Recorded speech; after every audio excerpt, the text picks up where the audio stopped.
Hello everyone. Now we are going to discuss about part 2 of motion in a straight line. Already we know that what is the rest and what is the motion, and at the same time we discussed about what is the distance and what is the displacement. Now we are going and discussing about the deep of that distance and displacement. Listen carefully. Look, one side I am going for some examples. One triangle is there. This is A, B, C. The person has started at A, reached to the B. Then he reached to the C, equilateral triangle, and he reached to the A also. In this case, what is the distance and what is the displacement? Here I am taking, this is the distance, I am taking S, and this is the displacement, I am representing with x, and here I am taking the ratio of s by x. Here, suppose first case we are taking from A to A. From A to A. The person has started from A and reached to the A through the B, C, and finally he reached to the A. So what we are saying, distance is the total path length. 1 plus 1 plus 1, you are saying distance is how many meters? 3 meters. At the same time, displacement is how much? 0. Why? There is no difference between initial and final position. He has started at A and reached to the A. So you can say in this case displacement equals to 0. When we can go for ratio of these two, 3 by 0 is the infinity. Then from A to C. A to C. He has started at A, reached to the B, then reached to the C. What is the distance? 2 meters. But when we can go for displacement, shortest from initial to final. Initial is A and ending point is C. Shortcut is 1 meter. Then ratio is 2. Then from A to B. From A to B. Here displacement is 1 meter and distance is also 1 meter and ratio is 1. Just I am giving 1 star mark for this. One more example we are taking. We are taking square A, B, C, D. The person started from A to B, 1 meter, 1 meter, 1 meter, and here also 1 meter. Then from A to A, what is the distance? We can say 4 meters. Why? 1 plus 1 plus 1 plus 1, total path length is nothing but 4 meters. When we can go for displacement, we can say 0 because there is no gap between initial and final, and he has started from A and reached to the A. Here as usual the ratio is infinity. Then from A to D. A to D. Path length is 3 meters, so distance is 3 meters and shortcut is the 1 meter, ratio is 3. Then A to C. No problem, distance is 1 plus 1, 2 meters. While going for displacement, we require the shortcut. So, we can take the A is here and diagonal of this one. Use the Pythagoras theorem and you can say under root 1 square plus 1 square, root 2 meters. When you can go for ratio 2 by root 2, you are getting root 2 meters. Like that A to B. Distance is 1 meter and displacement is also 1 meter and the ratio is 1.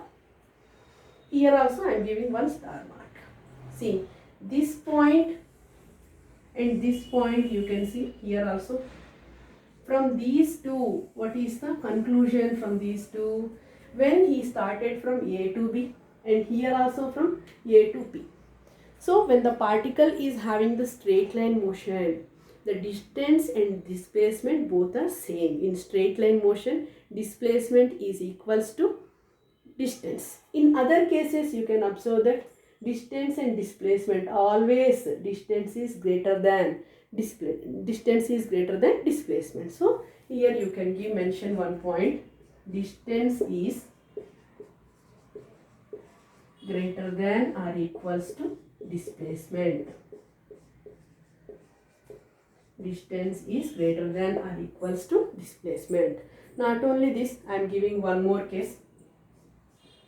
In the case of circle, you have started at A, reached to B, reached to C, and reached to the D, and finally reached to the A.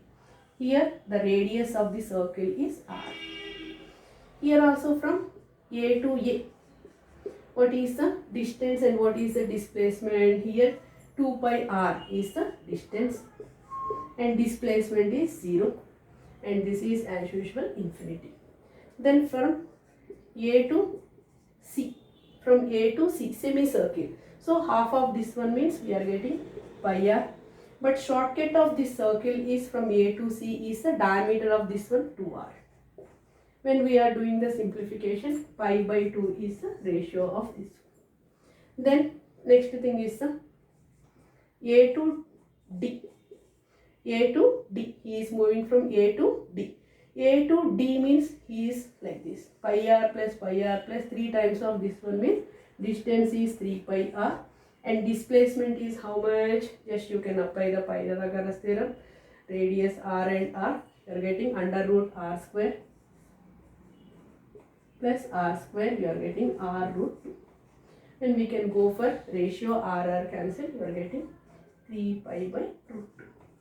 So any body, simply we should remember that total path length covered by the body is called the distance, and shortest path from initial to final position, you can say that is the displacement.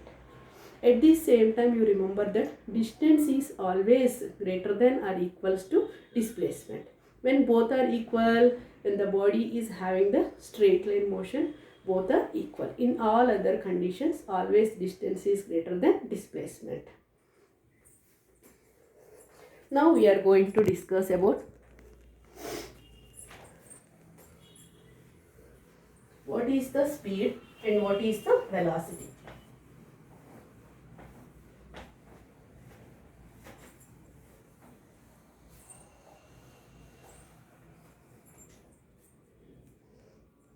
Look, what is the speed? Speed I am representing with V. General formula for speed and lower classes also we know that speed is equals to distance by time. Distance by time means S by T.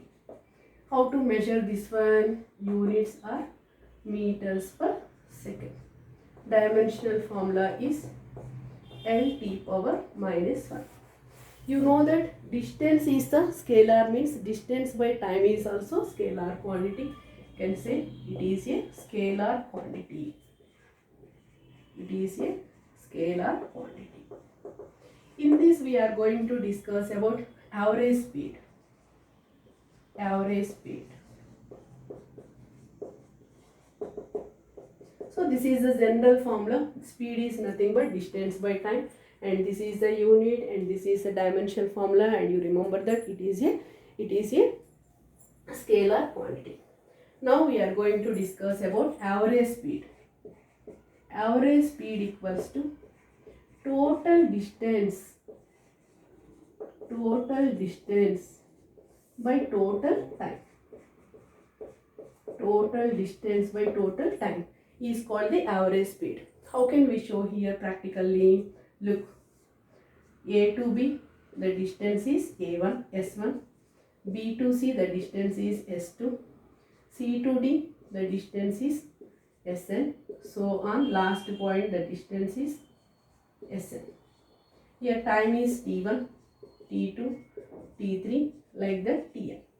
So here already you know that formula. How to find out the average speed here? S1 plus S2 plus and so on Sn by T1 plus T2 plus and so on Tn. I am giving one problem here. S1 equals to 4 meters, S2 equals to 3 meters and S3 equals to 3 meters. Otherwise 5 meters you can take it. T1 equals to 2 seconds, T2 equals to 5 seconds and T3 equals to 3 seconds. Here average speed, how to find out? Total distance 7 plus 5, 12 by time is how much? 7 plus 3, 10. Your answer is 1.2 meters per second. 1.2 meters per second. When we know the distance and time, easily we can find out total distance by total time is nothing but average speed. And one more point I want to mention. Suppose you have started at A, reach to the B. A to B. Here distance is S1. He is moving with speed V1. Here S2 distance moving with how much speed? V2. Last part Sn distance he is moving with Vn. Here how to find out the average speed in this case? No problem in numerator. Simply we should write it S1 plus S2 plus and so on Sn divided by. Instead of T1 what we are taking? Look here. V equals to S by T. S equals to V into T. T equals to S by V. When you know the distance and speed, we can find out this T1 is how much in this case? S1 by V1. T2 is the S2 by V2. Tn is the Sn by Vn. So here you can write it instead of T1 S1 by V1 plus S2 by V2 plus and so on Sn by Vn. See, here also it is average speed and this is also average speed. And finally the student nature is we should remember only average speed, one formula only. We won't think about the depends on the given data. Here the given data we know the distances with respect to timings. Here we know the distances with respect to speeds. So and you can observe the difference of these formulas. And one more application we are going to discuss here. See, the person covers going V1 speed in T1 seconds, so on Vn speed in Tn seconds. Here you should write it average speed. What is the formula? No problem with denominator here. We should write it T1 plus T2 plus and so on Tn. Instead of S1 what we are writing? V1 T1 plus V2 T2 plus and so on V and Tn. Students, in this video we focused on what is the general formula for speed. Then we focused on what is the average speed in terms of distance and time. What is the average speed in terms of distance and speed. And what is the average speed in terms of speed and time. So you should learn these formulas. Next video we are focusing on few problems and along with acceleration. Thank you everyone.